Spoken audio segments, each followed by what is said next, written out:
નમસ્કાર, મારી વાર્તામાં આપનું સ્વાગત છે. અને હાલ મેળાની બંધ હોવાની જાણકારી તમને મળી ગઈ હશે. તો હું થોડા ફૂટેજ અત્યારે આજે સાંજે 5 થી 7 વાગ્યા સુધીની બતાવવા માગું છું કે હાલ કેવી હાલત છે મેળાની, અને મેળાના હિસાબે કેટલા લોકો હેરાન થાય છે, અને કઈ રીતે અહીંયા સ્ટોલ હતા એ પડી ગયા છે, અને ઘણું બધું છે. પાણી ભરાઈ ગયા છે મેદાનની અંદર, પણ પોલીસ પોતાની કામગીરીમાં તત્પર છે. અને ફાયર બ્રિગેડ તેમજ નગરપાલિકાના કર્મચારીઓ પણ ત્યાં હતા, જોયું.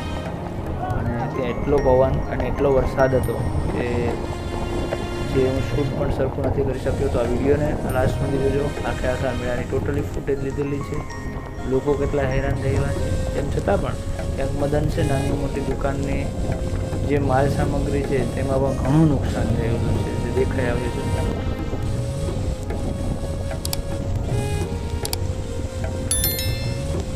પોરબંદર લોકમેળો 2024, અને ત્રીજો દિવસ, પણ આજનો દિવસ બહુ ખરાબ છે. ગઈ રાત્રે જ નગરપાલિકા તેમજ કલેક્ટર શ્રી તેમજ એસપી સાહેબના હુકમની આધારે મેળાની અંદર પબ્લિકનું આવવાનું ઓછું કરાવવાની અપીલ હતી, પણ આજરોજ સવારે ભારે વરસાદના કારણે મેળાનો માહોલ ખૂબ જ ખરાબ રીતે બગડી ગયો. તમે જોઈ રહ્યા છો તેની હાલત કેવી છે. ચેનલ ઉપર નવા હોય તો લાઈક કરો, શેર કરો અને સબસ્ક્રાઈબ કરો. મારી વાર્તા બેસ્ટ ફેસબુક અને બીજી ચેનલ છે બ્લોગ સતીશ ગુરુ પોરબંદર. આ બંને ચેનલને સબસ્ક્રાઈબ કરી દો.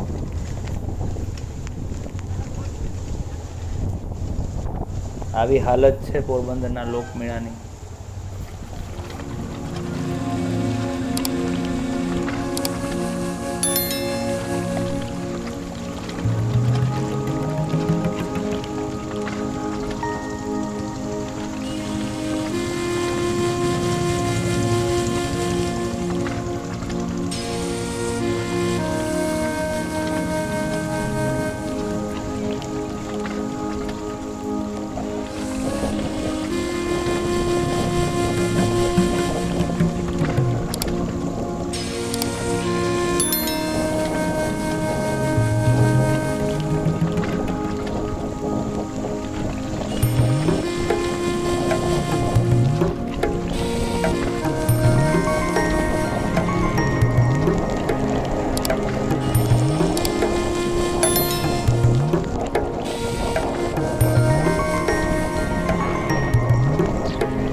નમસ્કાર, મારી વાર્તામાં આપનું સ્વાગત છે. અને હાલ મેળાની બંધ હોવાની જાણકારી તમને મળી ગઈ હશે. તો હું થોડા ફૂટેજ અત્યારે આજે સાંજે 5 થી 7 વાગ્યા સુધીની બતાવવા માગું છું કે હાલ કેવી હાલત છે મેળાની, અને મેળાના હિસાબે કેટલા લોકો હેરાન થાય છે, અને કઈ રીતે અહીંયા જે સ્ટોલ હતા એ પડી ગયા છે, અને ઘણું બધું છે. પાણી ભરાઈ ગયા છે મેદાનની અંદર, પણ પોલીસ પોતાની કામગીરીમાં તત્પર છે.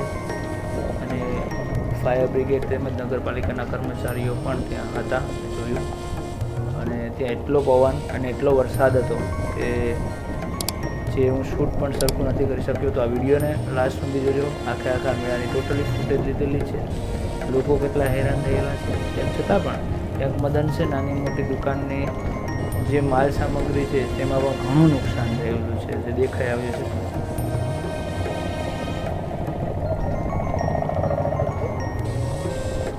પોરબંદર લોકમેળો 2024 અને ત્રીજો દિવસ, પણ આજનો દિવસ બહુ ખરાબ છે. ગઈ રાત્રે જ નગરપાલિકા તેમજ કલેક્ટર શ્રી તેમજ એસપી સાહેબના હુકમને આધારે મેળાની અંદર પબ્લિકનું આવવાનું ઓછું કરાવવાની અપીલ હતી જ, પણ આજ સવારે ભારે વરસાદના કારણે મેળાનું માહોલ ખૂબ જ ખરાબ રીતે બગડી ગયું છે. તમે જોઈ જ રહ્યા છો તેની હાલત કેવી છે. ચેનલ ઉપર નવા હોય તો લાઈક કરો, શેર કરો અને સબસ્ક્રાઈબ કરો. મારી વાર્તા બે સત્ય, અને બીજી ચેનલ છે બ્લોગ સતીશ ગુરુ પોરબંદર. આ બંને ચેનલને સબસ્ક્રાઈબ કરી દો.